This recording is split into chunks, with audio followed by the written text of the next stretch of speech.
Hello, everyone, and welcome into Yelling from the Couch. I'm Brent Humphreys, joined by my co-host, Gene's Got Picks. Gene's, how you doing? Hey, I'm doing pretty good. Ready for the Saturday slate.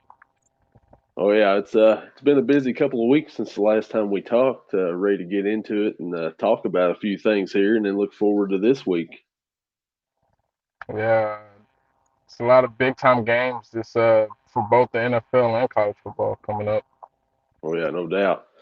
So we'll start off again like we do every time. Best thing we saw last week and the worst thing we saw, and I'll let you go ahead and start first, Gene. I'll start with my best to go ahead and just get it out the way. The best thing I saw was my Cowboys bouncing back after uh, being embarrassed by the 49ers. It's still a little bit of faith in my boys for the rest of the season and heading to the playoffs hopefully. But you know, after seeing that 49ers game, I must be honest. I don't think we didn't get a chance to talk after that week. Man, that was dark times after that 49ers game. So to see the boys bounce back that Monday night football game, it was great to see. Yeah, that 49ers game, after that game was over with, I was like, San Francisco is the best team. They're not going to be beat. Nobody's going to be able to beat this San Francisco team. They're that good. And then they go out the next week and they fall to the Cleveland Browns. And it's like, man, it's any given Sunday for sure this year. You just never know at all. And then not only lose to the Browns, but you lose to them with their backup quarterback and no Nick Chubb. So it's like, how in the world did that happen? And it's their backup quarterback that hadn't played with them all year. It was like they had DTR that was on the bench that was backing up PJ Walker. PJ Walker wasn't even with the team in preseason, and they get him in there, and you know they somehow beat the Niners. It was crazy to see, especially after the Niners had been dominating all year long, any given Sunday. It's crazy. So I will go ahead and I will do my best. I had a kind of a best, but it's not. It involves. I didn't want the team to win that I had my bet on. This is my betting. That was my best that I saw the week. It was actually the Astros last night Ah, winning that game, and I was rooting for the Rangers. I had a little parlay that I needed Garcia to hit a home run. I needed Alvarez to get a hit, and I needed Seager to get a hit, and I needed Altuve to get a hit, and over 7.5 runs. So coming into the top of the ninth, it's 4-2 Texas, and Altuve hits that 3-run bomb to put them up 5-4. And then that ended up winning me a pretty good, significant amount of money there. And then I was like, oh, man, I still want the Rangers to win this, though. And they ended up falling there. So that was my best, but, it's kind of, it's best, financially, but personally, I was really rooting for the Rangers there. Very, very shady tactics by Dusty Baker and the boys in the, I believe it was the eighth inning, throwing at Adolis Garcia. That was on purpose because of the home run hit earlier in the game. Uh, just Astros being the Astros right there, shady stuff right there. They threw at him because he done the trot around the bases like that. That is horrible, but you know, like I said, that's a personal thing, but the financial thing, that's probably the best of the weekend. I'm sorry, that's my best thing of the week. I mean, I can't be mad because that sounds like a hell of a bet. Um, because for sure, we all know Tuve definitely got a hit. I mean, we know that for sure. And Corsica, I think he had a double late into the game. So yeah, everything was for that bet sounds great. But my hate for the Astros right now is second to none. I mean, it doesn't. I can't even fathom how much hatred I have in my heart for the Astros right now. That game last night was almost a tear jerk because it's almost like you have everything going great for you, and then in a snap, everything is gone. Everything's taken away from you. So hopefully, my boys can bounce back in Houston. Yeah, the away team has won every game so far in the series, so hopefully, you know, Texas can get these next two games and win. What did you think about them hitting Garcia? You that had to be on purpose, right? Because he turned Yeah, right to Maldonado and got right in his face, and he would have destroyed him if it came down to it. Because Garcia is not a small dude. That dude is a linebacker playing baseball. yeah, I think it was definitely intentional because the home run trot he had was like it was electric, but he did take his sweet time and the old baseball rules. They want you to run the bases like you're trying to get a triple or something during a home run trot. I enjoy either side. If the Astros hit a home run and the guy do it, a long home run celebration, that's kind of that's what everybody's here for to see guys hit the ball out of the field. But it was very unnecessary for the to hit them late and then put two guys on base, which I mean we didn't do anything with it, but it just didn't make sense on why to hit them late into the game, and then it kind of seemed like it woke both teams up, but at the same time we was our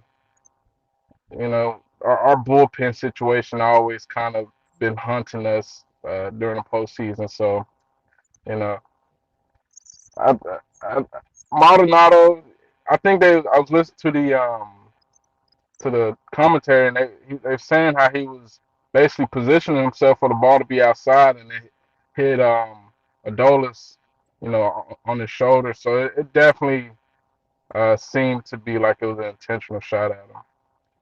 Yeah, and the way Dusty was acting afterwards, like it was not intentional, didn't mean to, throwing his hat, punching the fence, all that, and getting tossed and everything, and it's like, yeah, that is definitely planned out. Like you said, when they hit a home run, they do their little trot and backflip and all that. There's no problem with that at all. I mean, you hit a home run, that's a big moment in the game, one of the biggest home runs you probably ever hit. Let them celebrate a little bit. You don't want them to do it, don't throw them a pitch like that next time. If they get a hold of it, that's on you. But yeah, just kind of a little bit of BS there. But we'll move on now to our worst thing that we saw last week. I'll let you go ahead, Gene. Yeah, the worst thing I saw last week was the Sunday night football game against the Bills against the Giants.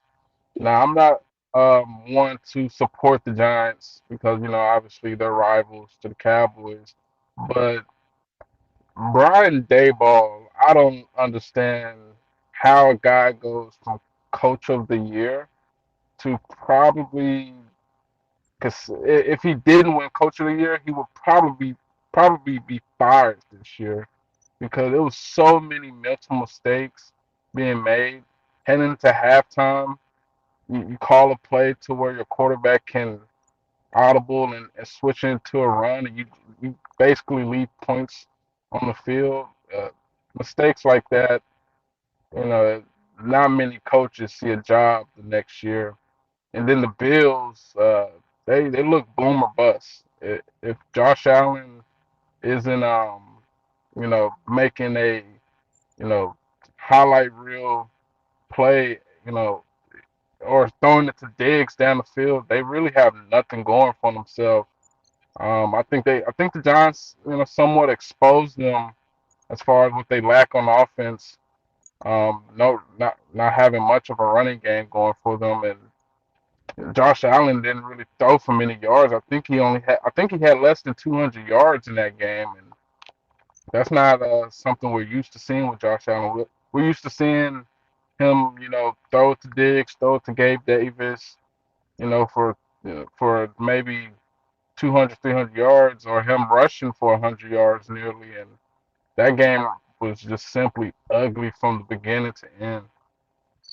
Yeah, as a guy who had a little bit of money on this game here because thinking maybe the Bills are going to have a little bit of offense here, and I needed some overs on some players, and it just didn't happen. It was just ugly all game long. And like you said, to be able for Tyrod to call an audible uh, so close to the goal line there with no timeouts is just boneheaded. Like the coach has got to let him know we can't audible to a run here.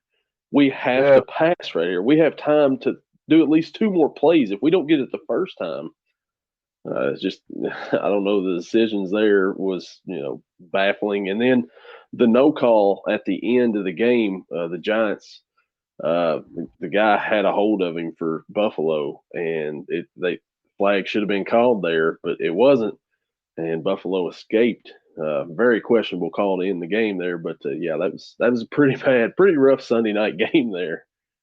it was terrible. I mean, like you said, at the end of the play, it seemed like the refs just wanted to go home because it was an obvious pass interference. Oh yeah, yeah, they definitely missed that call for sure. So I'll go ahead and I'll do my worst of the week here. It is my Kentucky football Wildcats falling at home to the Missouri Tigers 38-21 1 week after getting destroyed by the number one Georgia Bulldogs 51-13. They turned one loss into two losses. Started out the game last week really good, got up 14-0, had Missouri stopped after 3 and out. Missouri was punting from the 39-yard line, and boy, that fake punt came out, and they punched Kentucky in the mouth, and touchdown, and no answer after that. Missouri goes on to outscore 7 for the rest of the game, and just horrible question mark. I mean, questionable calls all over the field, like the defensive penalties, unsportsmanlike conducts, the undiscipline that they had on there, guys just doing stupid plays after it's over with, like going and hitting the quarterback after and then they call foul, like two fouls on one guy for hitting the quarterback twice. Like you already hit him once, so you're getting a penalty. Then you're going to hit him again, get another penalty. What are you thinking? This team has got a bye week this week. Hopefully they can right the ship. It's not going to get any easier as they go. Tennessee will come into town next week for them, but that is my worst of the week by far. You turn one loss into two losses. Not good. Missouri is a good team, but they're not good enough to beat you by 17 at your place. That's my worst. Yeah, I can see how that can be worse because I remember we was talking about the Kentucky versus Georgia game before it was before they was about to play, and I had high hopes, and I still have high hopes on the season overall. I still think it could still be a successful season for Kentucky, but you have to. It's easy to blame the coach when things go bad, but sometimes players have to, take accountability. Like you said, you hit the quarterback once. Why would you hit him again? Like, why would you do that? That's something that, and you before the NIL, you can say these are amateur players, but now with NIL, these are kind of semi-pro players now. Like these guys are getting paid very good money to play college football, and you can't make mistakes like that. At the same time, though, the coach do need to take some blame because the boys have to be riled up after losing to Georgia. I don't think anybody would is mad that Kentucky lost to Georgia. Georgia is just one of those teams that's they're this is their era right now where they are dominating college football. So that loss you can kind of you know watch the film and just never watch again.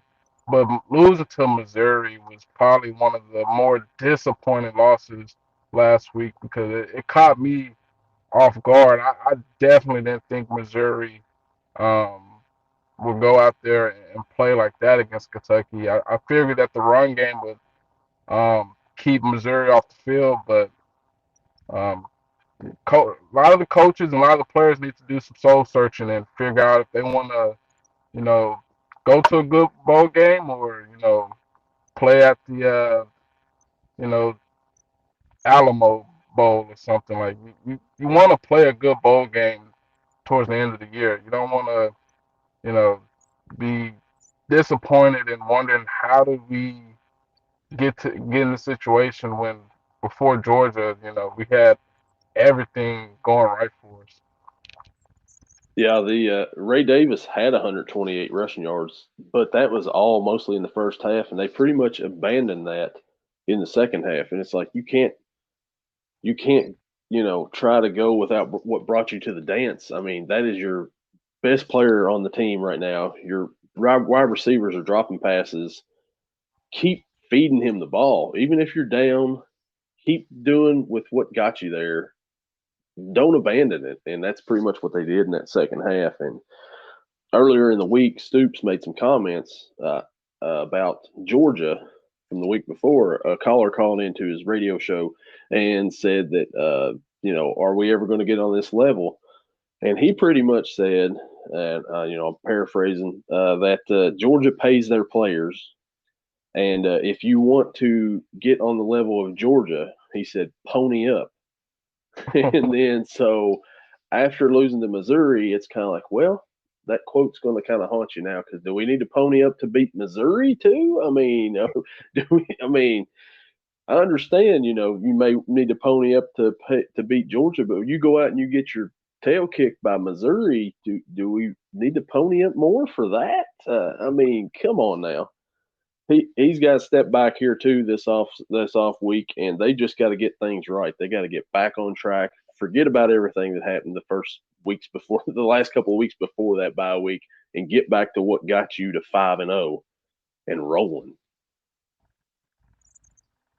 So I have another little worst of the week, maybe that since we talk a lot about Dion and Coach Prime on here because he was fun. So I watched the week before last week. It was Colorado and Stanford playing the nightcap on a Friday night.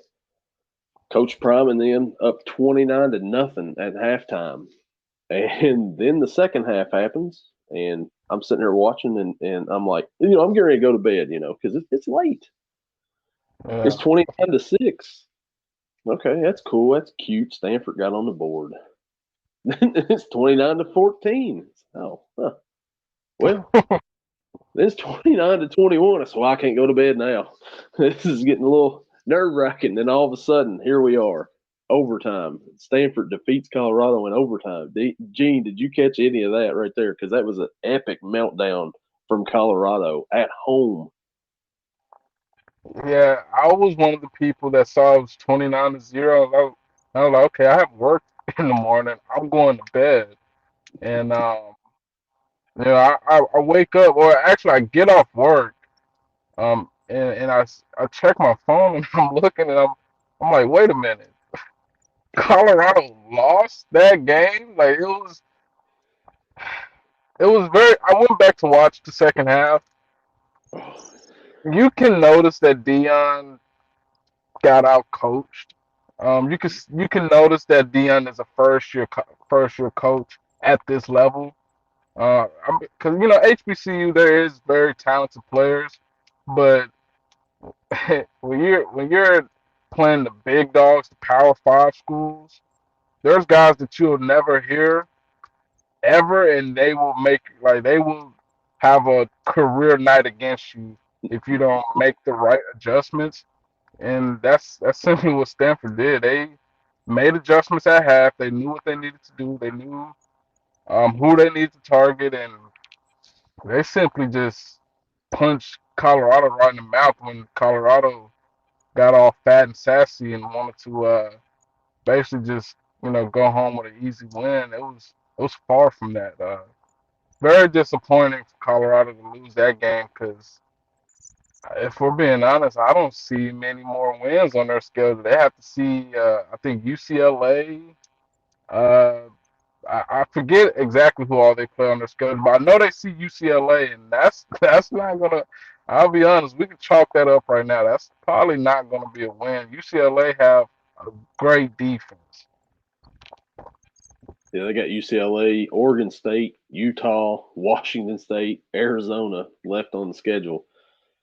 It's not a easy road for Colorado coming up.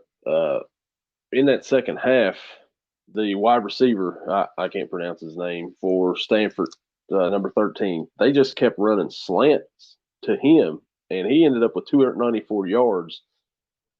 Travis Hunter was on him. Travis Hunter had 140 yards receiving on the other end. I think Dion was kind of doing a disservice by letting him play both sides of the ball.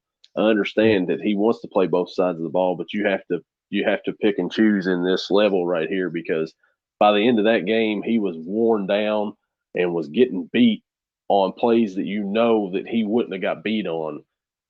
And his first game back after injury, you got to pick and choose which way you want him to play from here on out. I believe. Nice story for a little while, but just I would just let him play one side or the other. yeah. I think he had 140 snaps. Like that's not. It almost reminds me of Otani, where when he is playing on both sides of the ball, it's electric. It's probably one of the most must watch things in college football because it's like how is a guy able to go for 100 yards receiving and then on the other side get interceptions, pass breakups, and all that. But you're gonna run the kid into the ground eventually. Definitely with a college football season where like I said, he played at HBCU. They don't have as big of guys that a team like Stanford would have. That you're gonna have to hit every single time or get hit by. And so I think it was he Dion did do a disservice to Travis by leaving him out there late in the game.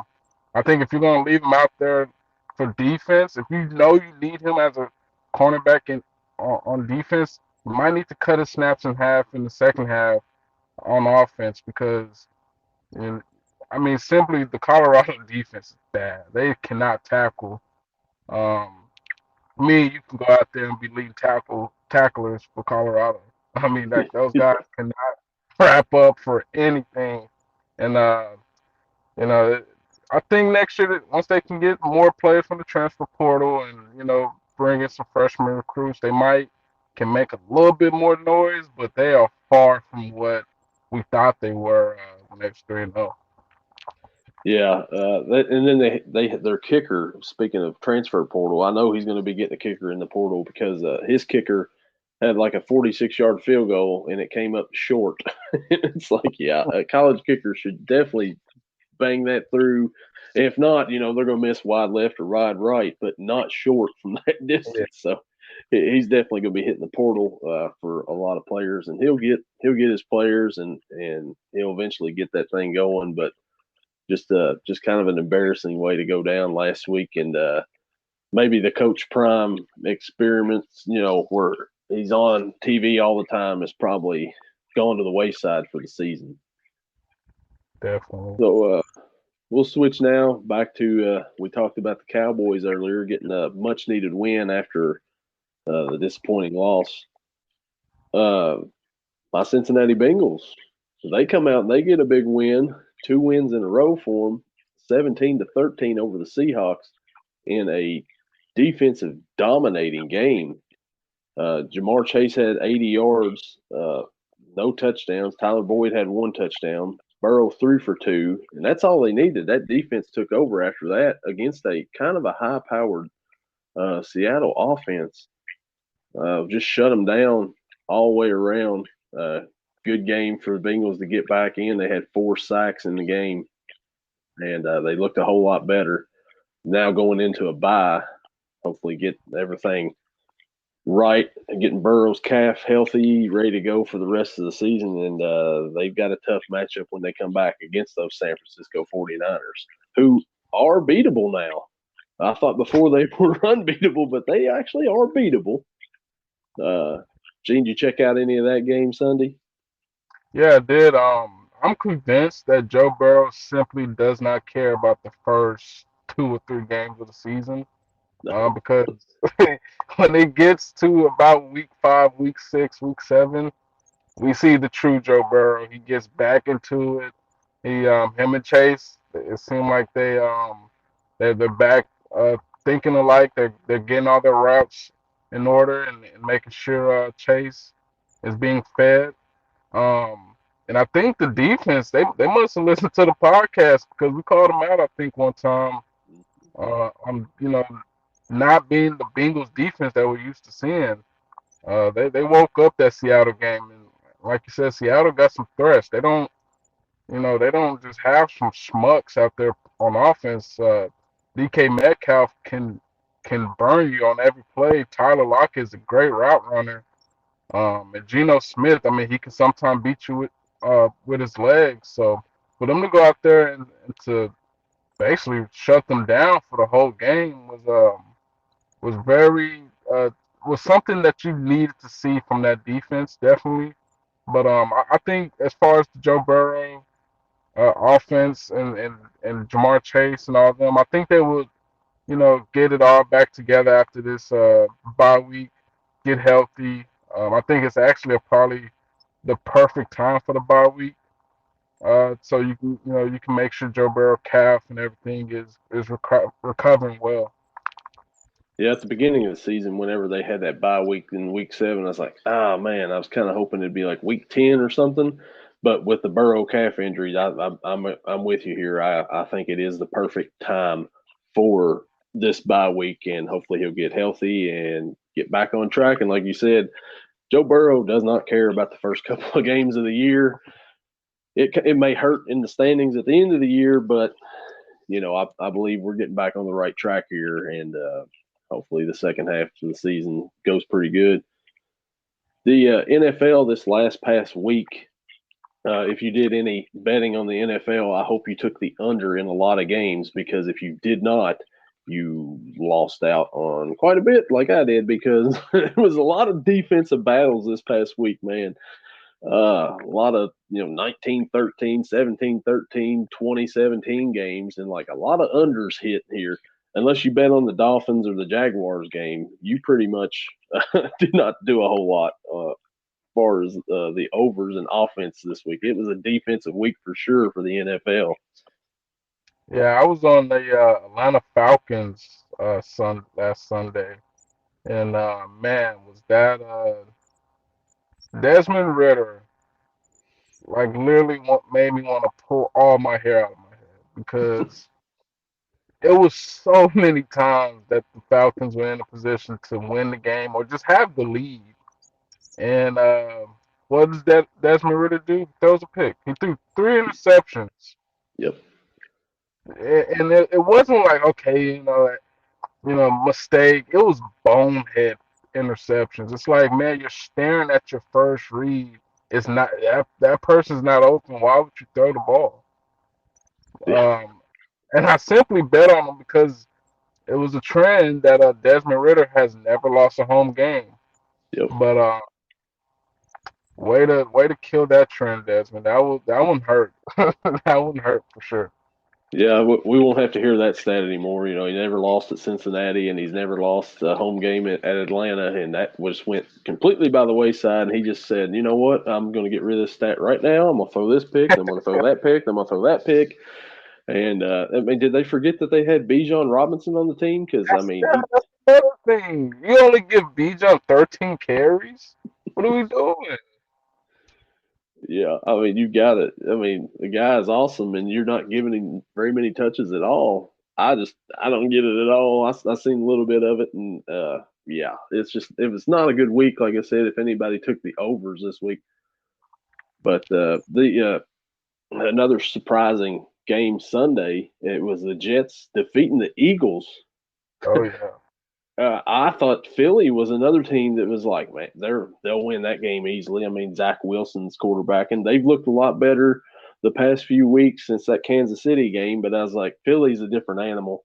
They will go in there and they'll beat them. And no, that's not what happened. The Jets, then the defense shut down the Philadelphia high flying offense. Yeah, that Surprising. was that was probably one of the most surprising things last Sunday.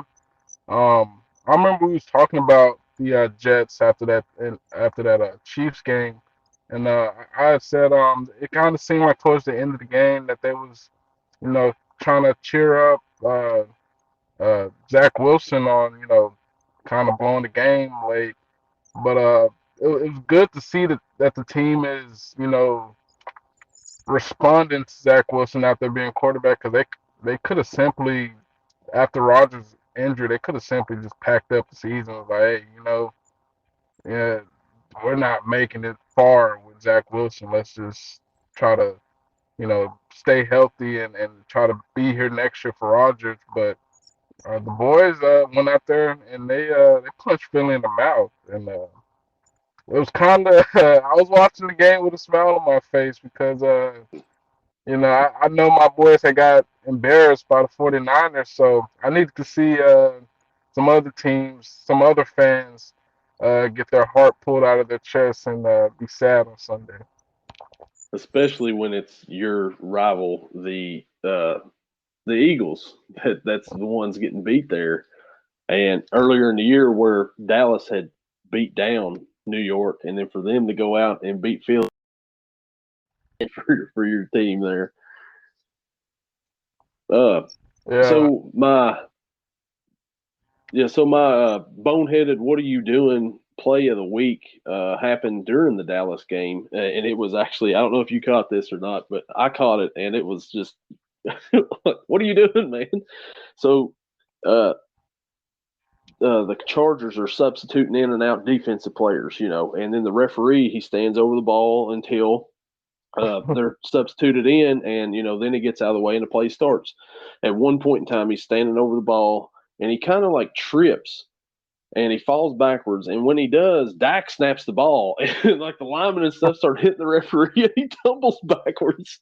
and then, I, and then they blow the play dead. I did see this. I mean, imagine being that ref and your Oh, family watching the game, like, oh man, like God, like it's probably one of the most embarrassing referee moments I've ever watched live, at least. oh Because man, yeah, he's he could have easily been seriously hurt. Those 300 pounders, you know, doing their kick steps and all that, he could have been trampled out there. they definitely could have. It was a close call for him. And then, like, after they finally blew it dead, after they got him up and found out he was all right, he went back up there to stand over the ball again for them to do the substitutions. And as soon as he walked backwards, he ran like 100 mile an hour backwards to get completely out of the way.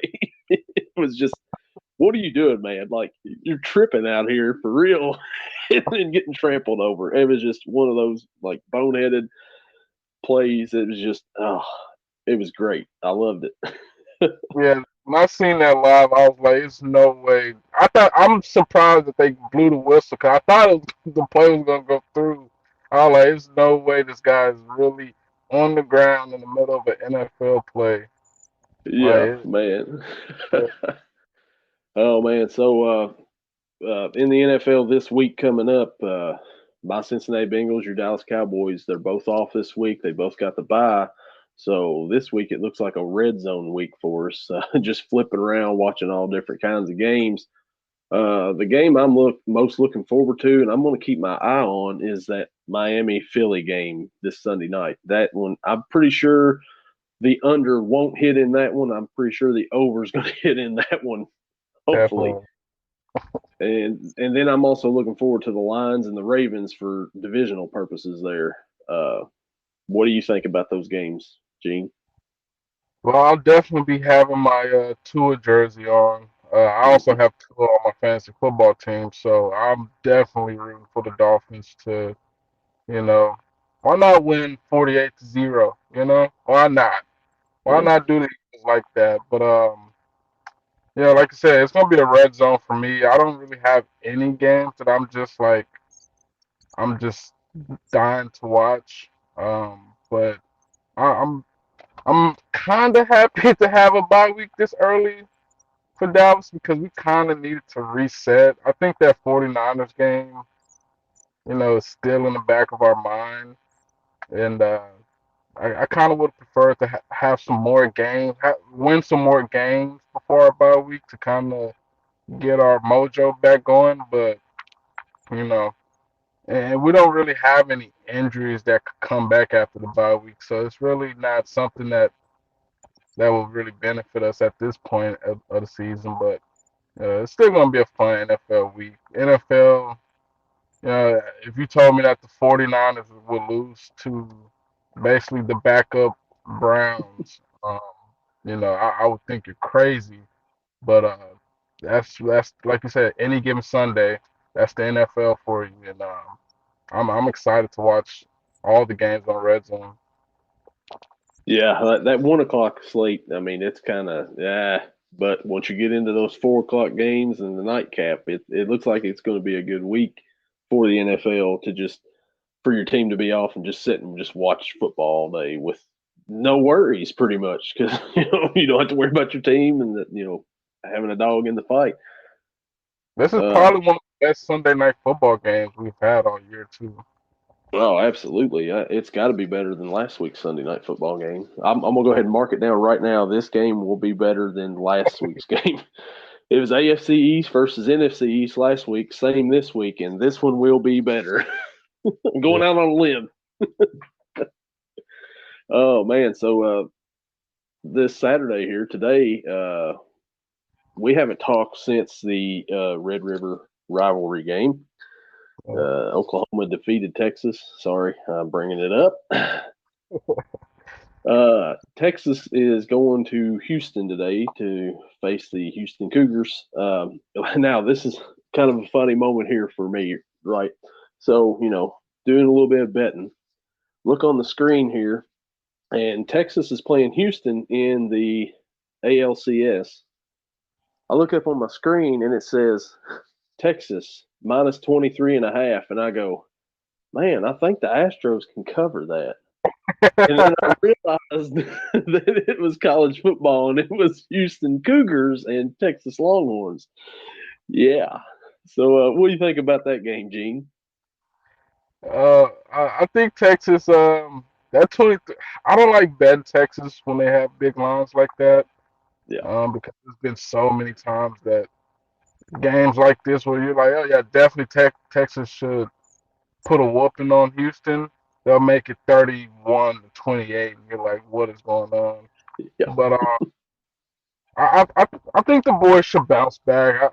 That Oklahoma game, it's the Red River rivalry, so you know you can't really be surprised if your team lose in that game. All you got to hope is that we see Oklahoma in the Big 12 championship, which I think that will be the outcome.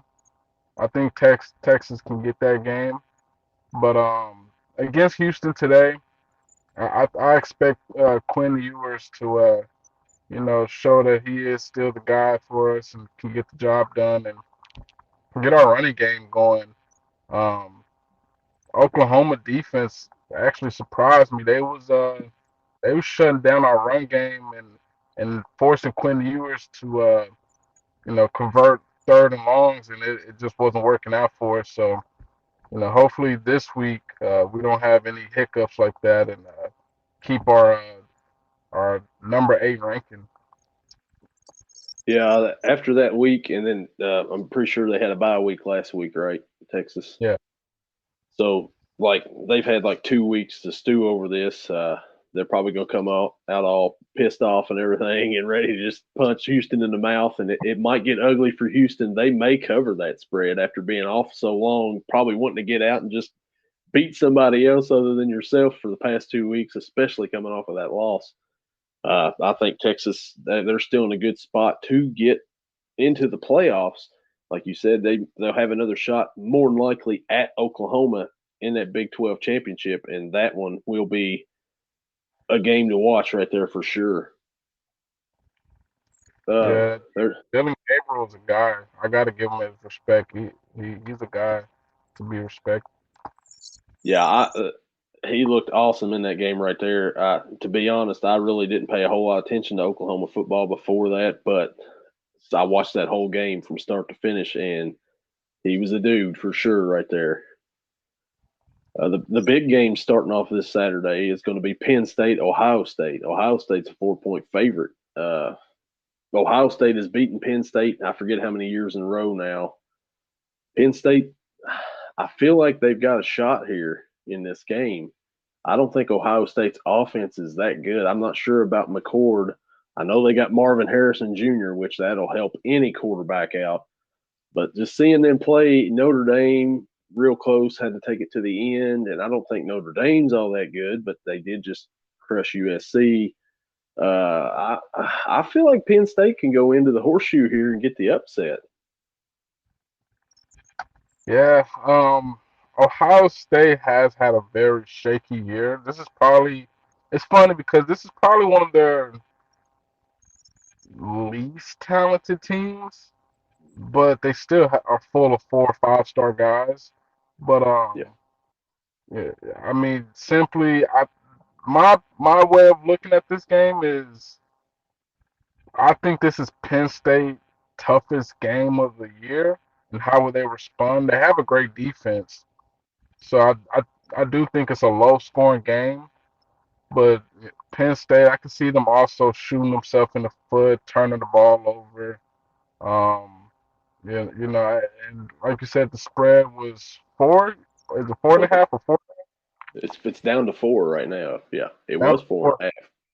Yeah, I was about to say it was 5, I think, on Friday. So the line's going down, and I can see how the public is siding with Penn State. But I just think this is Penn State's toughest game to date for the season, and it's kind of just a question mark to see how they respond. Me personally, I think Notre Dame is still probably, if you ask me, is Notre Dame is still probably the toughest matchup Ohio State has faced. But I wouldn't be surprised too if Penn State tried to punch these boys in the mouth early and try to get an early lead. But at the same time, Ohio State, Ryan Day, even though Ryan Day can at times be a bonehead coach and make bonehead decisions, I still think going to the Buckeye Stadium, it's going to be tough to win that. Uh, Definitely when the offense, neither offense is doing anything special this year. Yeah, it'll be a tough matchup for sure in Columbus. Like you said, Ryan Day, boneheaded plays sometimes, and calling out Lou Holtz and stuff. Yeah, he's kind of questionable for sure. Another game, another big game looking forward to today. It's Tennessee facing Alabama in Tuscaloosa. Tennessee last year defeated Alabama in Tennessee.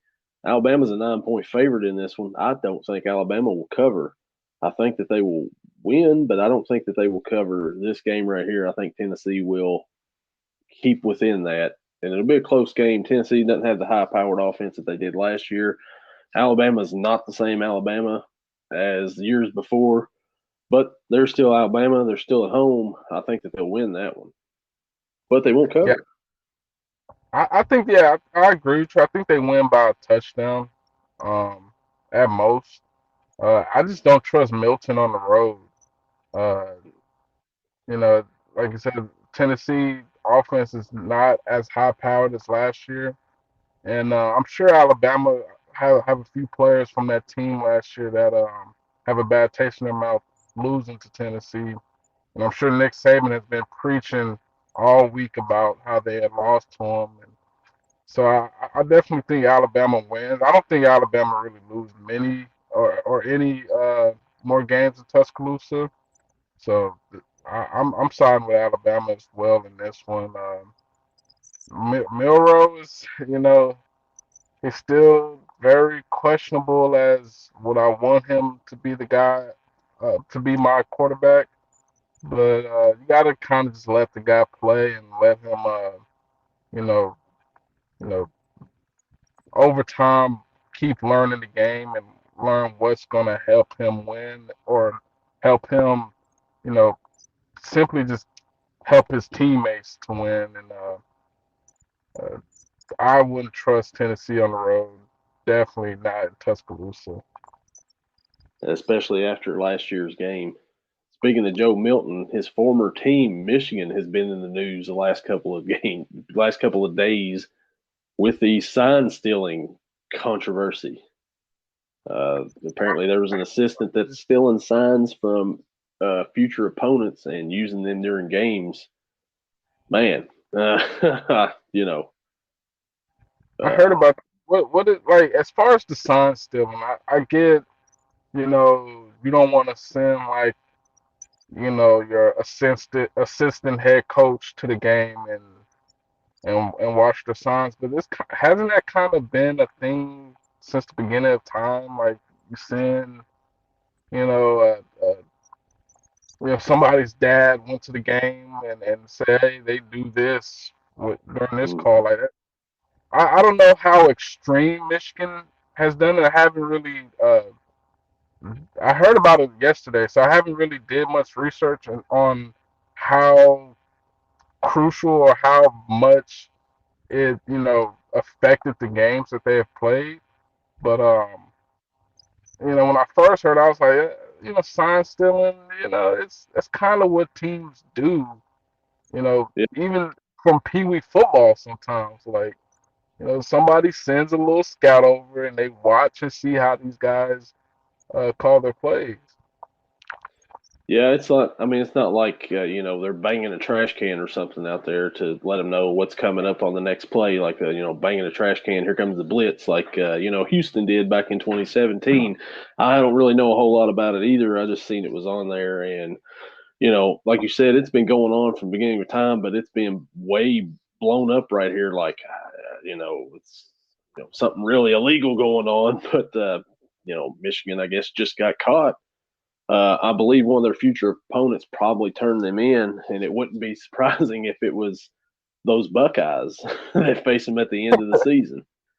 I don't know, maybe a little rivalry going on there early before the game starts. I don't know, but It, we'll see. It's interesting to see how that's going to turn out. it wouldn't surprise me Ryan Day crying about sign stealing from Michigan. It wouldn't surprise me at all. Anytime you're calling out Lou Holtz, you'll do anything. I'm pretty sure. So and then the big matchup tonight. That's the 14th ranked Utah facing the 18th ranked USC after USC getting beat down. Caleb Williams may have lost the Heisman Trophy last week after that performance at Notre Dame. What do you think about his Heisman odds now? I think Penix has pretty much taken over as the unanimous favorite to win that, with Drake May next, and then Caleb Williams is down somewhere else.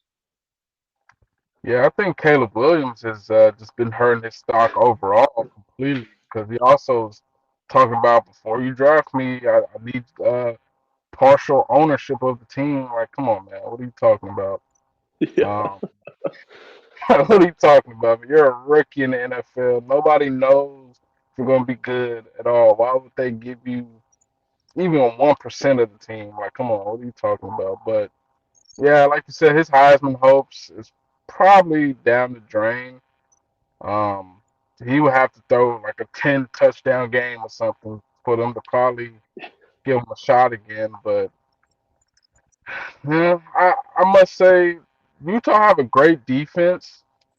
But if Cameron Rising's not playing, they're not winning this game. I mean, it's yeah, simple as that. And I don't know the situation with Cameron Rising. Is he just gonna sit out and try to see if he can be back next year?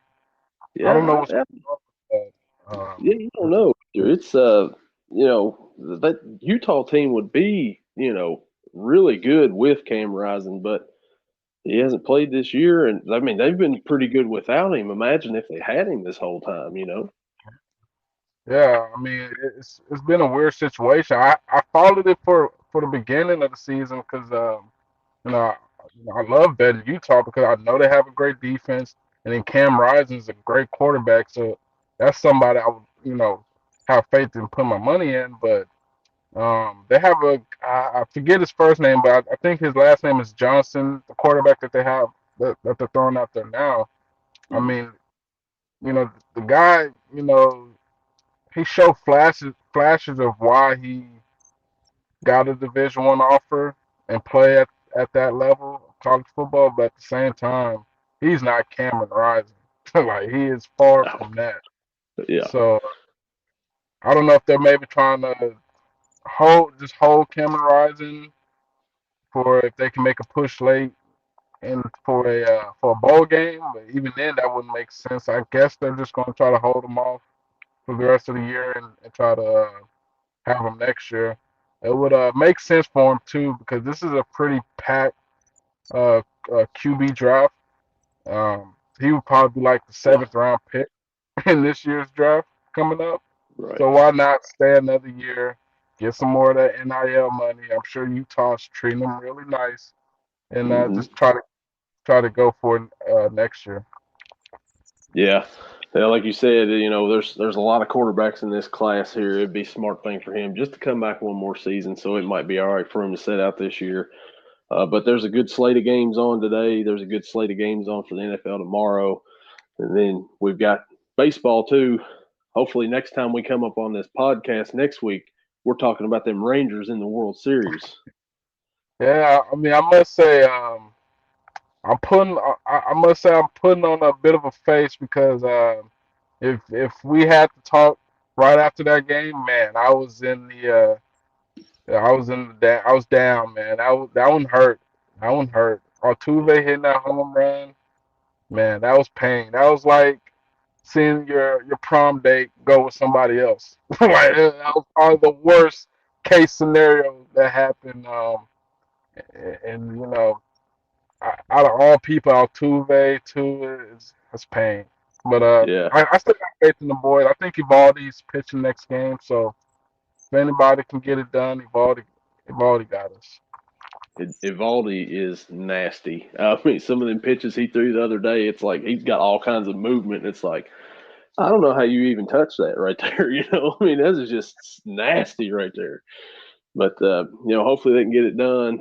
Uh, Altuve, he's a clutch player, and he come up in a clutch situation. He did it. But hopefully the Rangers they get these next two. They'll head on to the World Series. Next time we talk on here, we'll be doing some World Series talk with them Texas Rangers. Yes, sir. And you know, next time we talk on here, we'll have our teams back after their bye weeks and hook them for this week.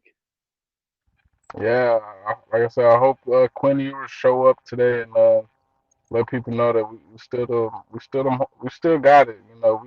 We're number 8 in the country, so there's still hope to try to make the playoffs. I think this year they are trying to get a Big 12 team into the playoffs because we have been non-existent for being in the college playoffs since it started. But you know, I think the boys still got a shot. Yep. Well, hopefully they'll go out and they'll get it done. And next week when we come in here, we'll talk and we'll have like our worst will be other teams like it kind of was this week. Well besides mine, but you know what I mean. But we'll see you in the next one, man. Good talk. Yeah, thank you for having me. Like you said, enjoy this Sunday, watch NFL Red Zone, and just kick our feet up, stress free. Stress free. Maybe not so much yelling from the couch, but we'll be on the couch watching it, and Yes, yeah, sir. it'll be what it is. All right, man. But we'll see you. All right.